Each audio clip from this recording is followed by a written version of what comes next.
In recent years, the UK tax market has been under immense strain. Policies aimed at protecting tenants, combined with tax changes and new regulations, have created a situation that many say is driving landlords out of the market altogether. But is it an overreaction, or are we really witnessing the slow exodus of private landlords from Britain's housing sector? At least 18,000 rental properties have been withdrawn from the English market since late 2024, and in the last year, more than a quarter of all private landlords have sold at least one property. Earlier this year, the Renters' Rights Bill officially became law. Originally proposed under the Conservatives, it has now passed with cross-party support. The law aims to strengthen tenant protections and, in theory, rebalance the power dynamic between renters and landlords. The UK's rental market has changed dramatically over recent decades, with the proportion of renters doubling to 30% since 2000. Over the same period, housing costs have increased far faster than wages.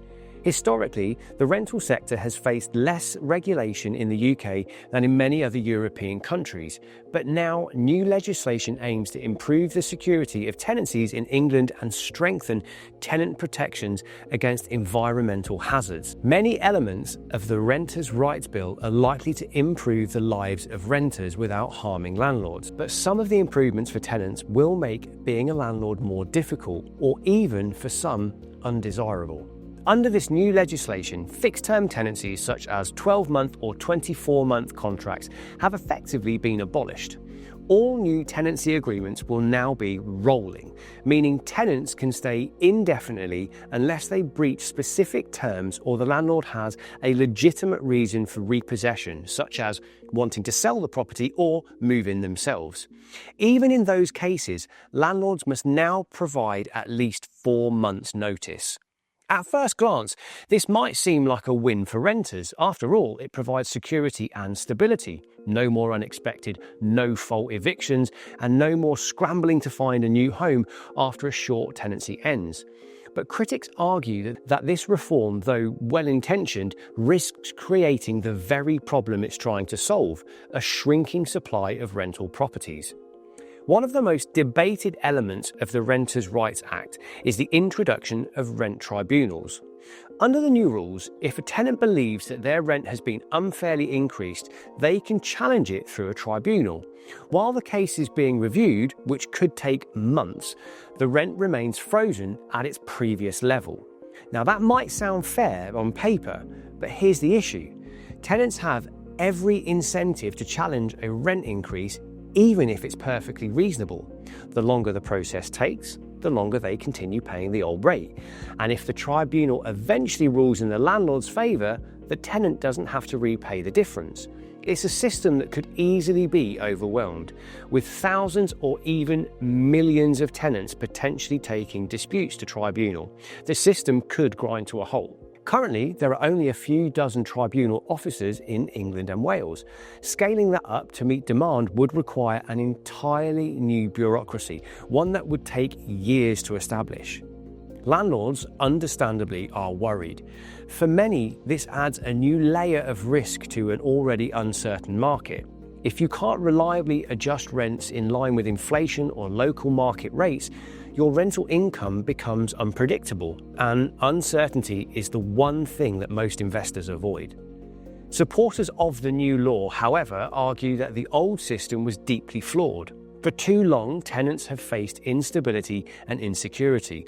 The risk of no-fault evictions, formerly known as Section 21 notices, allowed landlords to remove tenants with minimal explanation, even when the tenant had done nothing wrong. Campaigners pointed to the stories of families forced to move multiple times in a few years, children pulled out of schools, and renters priced out of sudden hikes. For them, this act is about basic dignity and fairness. They argue that in one of the world's richest countries, people shouldn't have to live in constant fear of losing their homes. The government report from 2023 estimated that 3.6% of private rented properties had serious levels of damp and mould. One section of the bill will extend, Awab's Law, named after 2-year-old Awab Ishrak, who died as a result of living in a mould-infested home. to the private rental sector offering protection to tenants in problem properties. Proponents also say that the tribunal system, if properly funded, could be a valuable safeguard. It prevents landlords from exploiting desperate tenants in overheated markets and ensures that rent increases reflect genuine market conditions, not greed. So, while landlords warn of an exodus, tenant advocates believe this law will finally bring a balance to a market long titled in favour of property owners. But the question is, what happens when governments intervene too heavily in housing markets? History offers plenty of clues. Take Berlin, for example. The German capital introduced strict rent controls in 2020. Initially, it was celebrated, rents were frozen for 5 years and tenants rejoiced. But within months, the supply of rental housing collapsed. Landlords stopped renting out properties, renovations were halted, and investment in the new housing dried up. By 2021, Berlin's constitutional court had struck the law down, declaring it unconstitutional. The result? Rent surged back up and tenants were left in limbo. A similar pattern can be seen in Stockholm, where rent controls have been in place for decades. The waiting list for a rent-controlled apartment in some parts of the city now exceeds 10 years. According to the Adam Smith Institute, rent control is back under consideration in many cities, even though it is one of the most damaging economic policies ever devised. Assar Lindback, the Swedish economist, described its effects. Next to bombing, rent control seems in many cases to be the most efficient technique so far known for destroying cities. As the ASI pointed out in one of the earliest publications, it is more effective than bombing because bombing takes out demand as well as supply. Rent control just takes out supply. Economists across the political spectrum agree. While rent controls may help tenants in the short term, they tend to make housing scarcer and more expensive in the long run. Critics fear that Britain is heading down a similar path. The new tribunal system, they say, is rent control by the back door. It may not explicitly cap rents, but it introduces enough restrictions and risks that landlords will think twice before staying in the market. The data tells a worrying story. Between 2016 and 2022, the total number of privately rented dwellings in the UK actually fell, even as the total number of homes increased. A key reason? Landlords leaving the sector. Part of this trend began under George Osborne, who introduced higher stamp duty rates for buy-to-let properties and removed the full tax relief landlords once had on mortgage interest. Before the change, landlords could deduct their mortgage interest payments from their rental income before calculating tax, meaning they were only taxed on their profits. Osborne's reforms phased this out between 2017 and 2020, replacing it with a flat 20% tax credit on interest costs. For many higher rate taxpayers, that meant paying tax on gross rental income rather than true profit, significantly increasing their tax bills. The combination of higher taxes, tighter regulation, and now new legal restrictions has made property investment far less attractive. Economists often warn about what they call a doom loop. When government regulations make it harder or less profitable to provide rental housing, landlords leave the market. That reduces supply. When supply falls, rents go up. Rising rents then lead to public anger, which prompts politicians to introduce even more regulations, and the cycle repeats. This isn't just theory, it's exactly what happened in Britain after World War I. Rent controls were introduced as a temporary wartime measure in 1915. They were meant to last only a few years. Instead, they remained in place in some form until the late 1980s, contributing to a long-term decline in private renting. By the 1970s, the UK's private rental sector had shrunk to just 9% of housing stock, down from over 50% before the war. It took the deregulation of the 1980s to revive the market.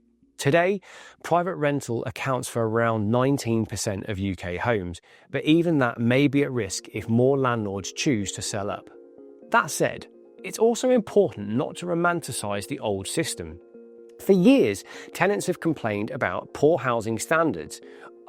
arbitrary evictions and skyrocketing rents in some cities. The government's goal was to create a fairer system, one that protects good tenants without punishing responsible landlords. Ending fixed-term contracts was meant to make renting more stable. Stopping bidding wars where tenants compete by offering higher rent was meant to level out the playing field, and allowing challenges to excessive rent hikes is, in theory, a way to prevent abuse. The problem lies not in the intent, but in the implementation. Without adequate support, more tribunal staff, clear guidance and efficient systems, these well-meaning reforms risk backfiring. Behind all of these lies a much bigger issue. The UK simply hasn't built enough homes. For decades, governments of all stripes have struggled to meet demand. Strict planning laws, local opposition to new development, and high construction costs have limited the new supply. The result is a market where too many people are chasing too few homes. Even if every landlord stayed in the market, rents would still be high because demand far outstrips supply. And that's the real bottleneck. It's not just about how we regulate landlords, it's about how we build, plan, and think about housing as a whole. Until Britain addresses its chronic housing shortage, every new law or tax tweak risks being a short-term patch on a long-term problem. The Renters' Rights Act embodies a political dilemma. How do you balance compassion with practicality? Protecting tenants from exploitation is vital, but if the cost of that protection is a mass exodus of landlords, then the policy risks doing more harm than good. This is where the debate becomes more nuanced. Stronger legislation can absolutely protect tenants from unsafe or unfair conditions, and that's a good thing. But the trade-off is that every new layer of regulation makes property letting less appealing for small and medium-sized landlords. When rules multiply, compliance costs rise and risks grow, many decide to sell up. Fewer landlords means fewer properties available to rent, which in turn drives prices higher and reduces choice for tenants. It's not about siding with one group over another, but about recognizing that every policy shift changes incentives, and those incentives shape the housing supply itself. History has already shown what happens when governments intervene too heavily. Cities that imposed strict rent controls from Berlin to Stockholm saw rental supply collapse, waiting lists stretch for years, and black market subletting rise. Even well-intentioned measures can backfire when they distort the basic balance between risk, reward, and availability in housing. There are no easy answers. Every intervention creates winners and losers, but perhaps the biggest mistake is pretending that we can have everything: cheaper rents, more rights, and more housing without trade-offs. It's undeniable that the UK property market has changed because of this bill. The balance of power between landlords and tenants has shifted more than at any point in recent history, and the effects are already being felt. Fewer landlords, tighter margins, and more regulation have created a completely different environment for the buy-to-let boom from the 20s and 2010s. But the big question now is this: do you think this is the end of the buy-to-let market in Britain? Has the age of private landlords come to an end, or will the sector adapt and survive these changes? Let us know what you think in the comments below.